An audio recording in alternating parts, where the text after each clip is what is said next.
जैसे दो दल थे, लेकिन जो है एक ही बाप की दो संतानें थी, उनके ये अलग अलग दल थे।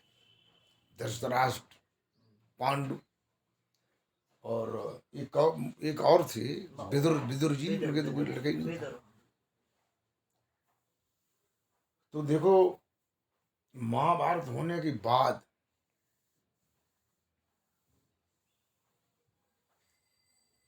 पांडवों ने भगवान कृष्ण से पूछा कि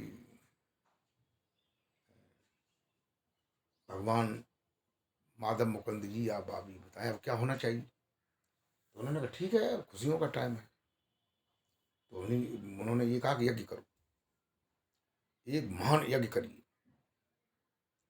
तो ये महान यज्ञ किया है।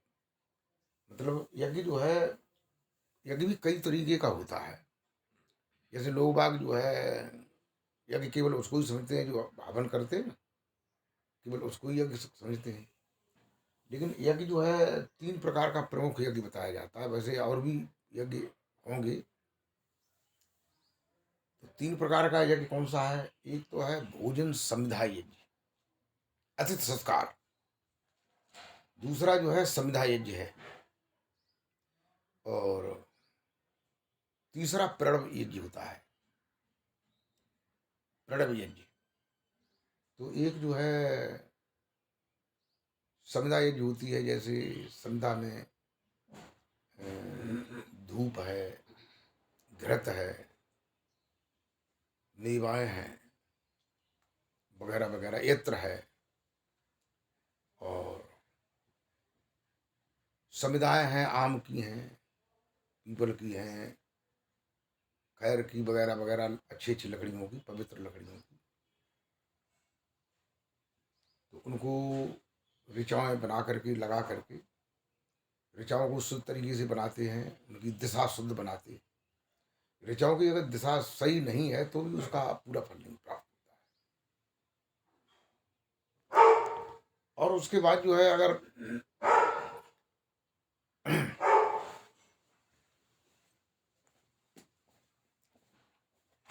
यज्ञ में अग्नि को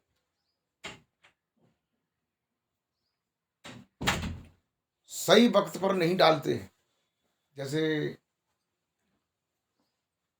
कोई सा दिन है, हर दिन में अलग अलग घड़ियां होती हैं। जैसे काल घड़ी होती है, एक अशुभ घड़ी होती है, एक शुभ घड़ी होती है, एक लाभ घड़ी होती है, एक रोग घड़ी होती है, एक उद्वेग घड़ी होती है, एक चल घड़ी होती है। ऐसे कई घड़ियां होती हैं। एक अमृत घड़ी होती है। तो ऐसी अच्छी घड़ी में समिधा को जलाने के लिए, अ, ब्रह्म अग्नि को प्रचंड करने के लिए अग्नि को छोड़ते हैं, तो उसका हमें पूरा फल प्राप्त होता है। उसके मंत्रों का शुद्ध उच्चारण करते हैं, पूरा फल प्राप्त होता है। तो एक तो ये यज्ञ होता है। इससे मनुष्य योनि, शुभ कर्म का प्रमाण, देवत्व योनि, सुख संपदा, ये प्राप्त होती है। मोक्ष मुक्ति नहीं, भक्ति नहीं।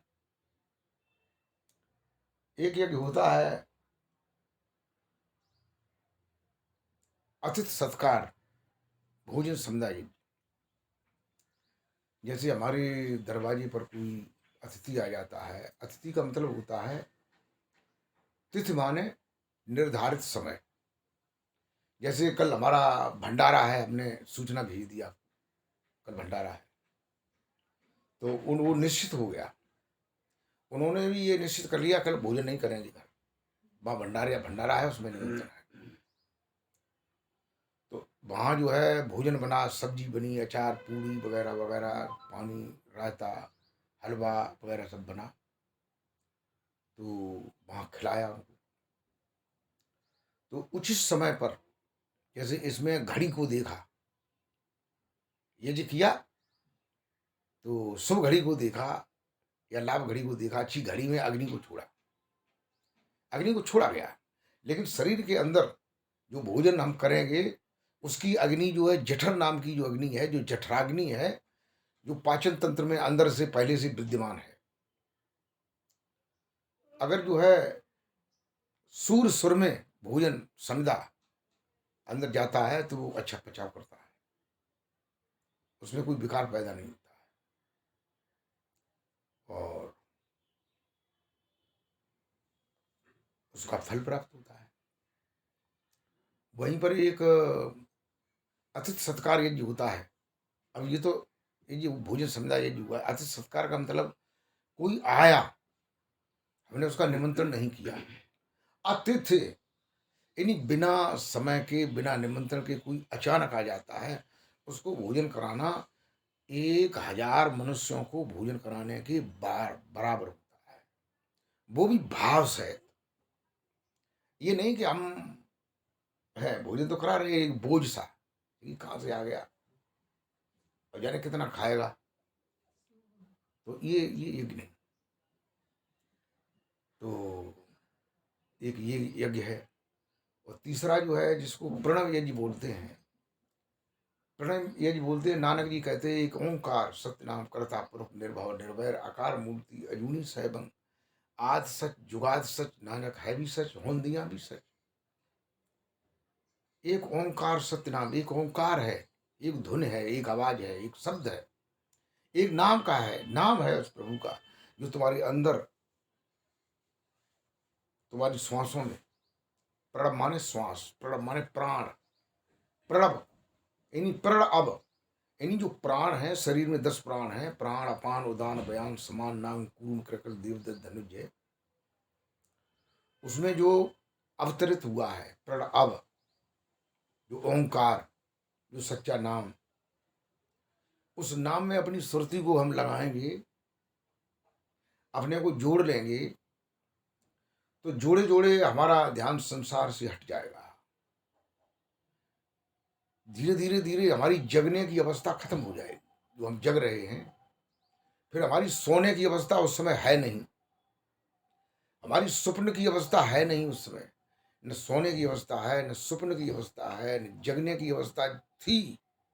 जगने की अवस्था में मैं प्रणव ओंकार में अपने ध्यान को लगाए हुए था, वो अवस्था खत्म हो गई, तो संसार खत्म हो गया, हमें अपने का ध्यान नहीं रहा, अवस्था बदल गई, तुरीय अवस्था हो गई। प्रभु का दर्शन हुआ, प्रभु का आनंद मिला, आनंदो भव आनंदो भव, आनंद को प्राप्त किया। तो ये उसका आनंद फल है। और उसमें जो अग्नि है वो कौन सी है? ब्रह्म अग्नि है, जो ब्रह्म की अग्नि है, अथा तो ब्रह्म जिज्ञासा, यानी जो ब्रह्म सबके अंदर निवास कर रहा है। तो ये 3 प्रकार के यज्ञ हैं। तो ऐसे ही पांडवों को भगवान कृष्ण ने ये बताया कि यज्ञ करिए, तुम्हें यश प्राप्त हुआ है युद्ध जीतने का, तो उन्होंने यज्ञ किया, काफी बड़ा भंडारा हुआ, काफी दिन चला। उन्होंने कृष्ण से पूछा था कि ये बताएं भगवान कि यज्ञ जब पूरा होगा तो हम कैसे जानेंगे? उन्होंने कहा आकाश में घंटा बजेगा 3 बार, तो आप समझ लेना कि ये यज्ञ पूरा हो गया। तो घंटा बजा नहीं, तो उन्होंने कहा कि सब आप कहते थे घंटा बजेगा, घंटा घंटा तो कोई बजा नहीं। तो उन्होंने ये बताइए तुम्हारे राज्य में कोई ऐसा महात्मा तो नहीं है, संत है? कहते दरस परस मुख मंजन पाना, पहले मैंने बताया था। कोई संत तो ऐसा नहीं जो रह गया हो तुम्हारी निमंत्रण से और वो यहाँ आ नहीं पाया है, जो तुम्हारी राज्य में है, केवल इतना हमें बताइए। पांडवों ने विचार किया, काफी देर तक विचार करते रहे, तो उन्होंने फिर युधिष्ठिर ने बताया कि एक महात्मा तो सुना जाता है, एक सुपच नाम का महात्मा है, सुपच सुदर्शन उसका नाम है, और वो मेहतर के परिवार का है। मेहतर होते हैं सफाई कर्मचारी, उनके परिवार का है। तो वो शायद नहीं आया है, उसके लिए निमंत्रण भी नहीं गया है। तो उन्होंने कहा निमंत्रण उसका करिए, उसको बुलाइए, वो अगर संत है तो तुम्हारा यज्ञ मतलब जो है तब तक पूरा नहीं होगा जब तक वो नहीं आएगा। तो फिर जो है पांडव लोग गए वहां, अपना सेना लेके गए, उस प्रांगण में पहुंचे, उनकी कुटिया के पास पहुंचे। उन्होंने ऊपर से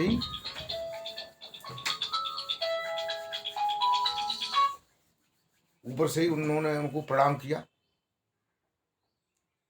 एक प्रणाम कहना अलग होता है, एक प्रणाम करना अलग होता है, एक प्रणाम भाव के सहित करना।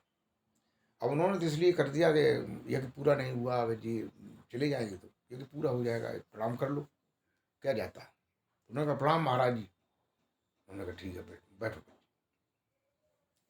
कहिए। महात्मा भाव को समझ गए कि ये राजसी भाव में है, राजा है, मैं तो एक फकीर हूँ। उन्होंने कहा मैं आपका निमंत्रण नहीं कर पाया है, भूल हो गई, आप निमंत्रण को स्वीकार करें और हमारे उसमें चले। तो महात्मा समझ गए थे। महात्मा ने ये कहा कि देखो मैं उसके यहाँ जाता हूँ जो 101 महायज्ञ कर लेता है। तो भीमसेन ने अपने भाइयों से कहा, वहाँ पीछे उड़ करके सुनते हो क्या, देखिए अरे वो एक ही यज्ञ न पूरा हो पाए रहो, और ये बता रहे 101 महायज्ञ जो पूरा कर लिया होगा इसने, उसके हम जाएंगे।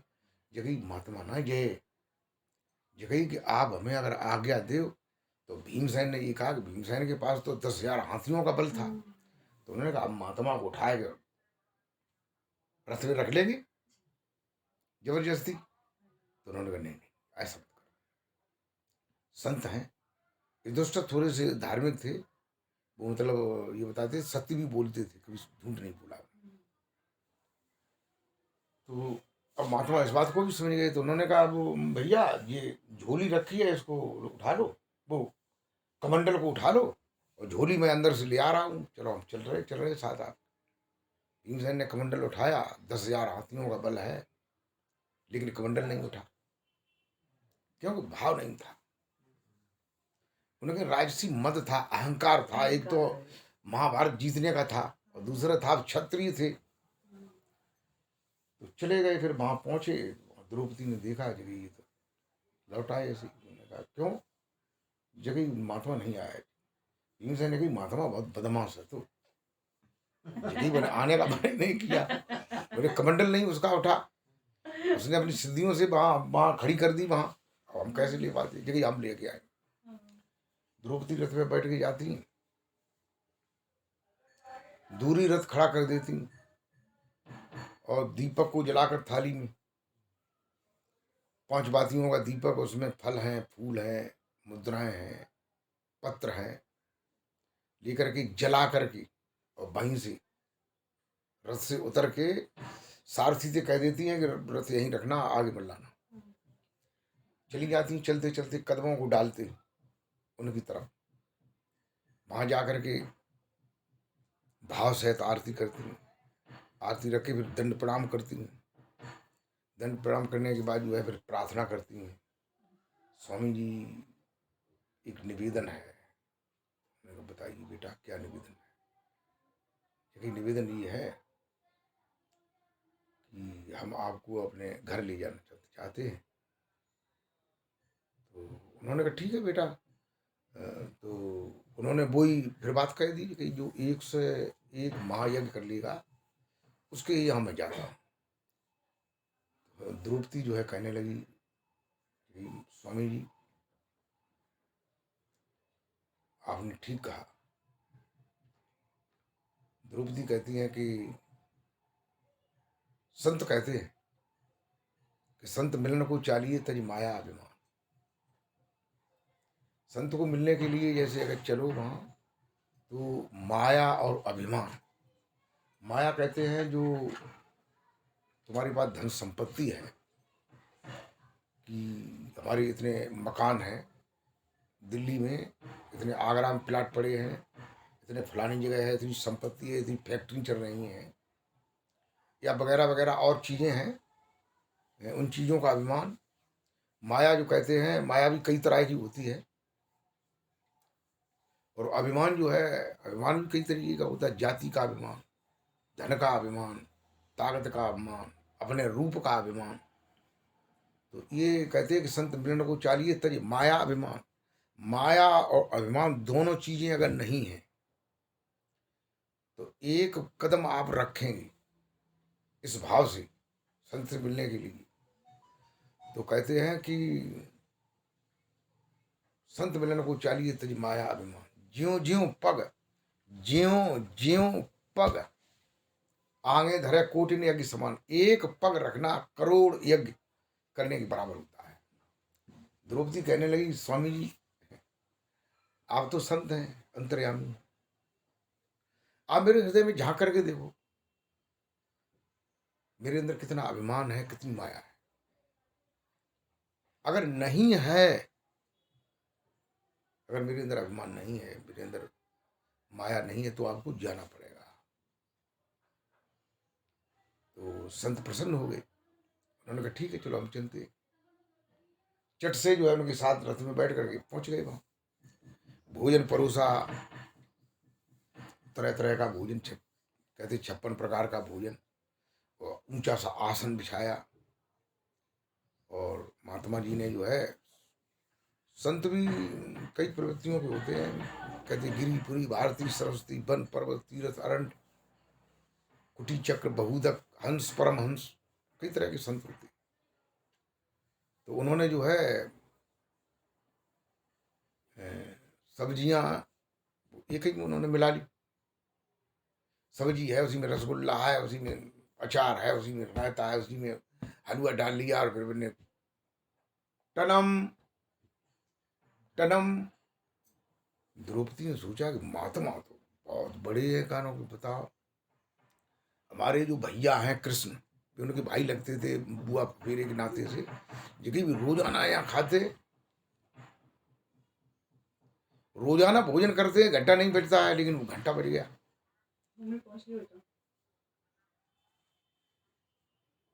फिर उन्होंने सोचा कि जरूर इन महात्मा के अंदर कोई विशेष पावर है, अच्छे संत हैं।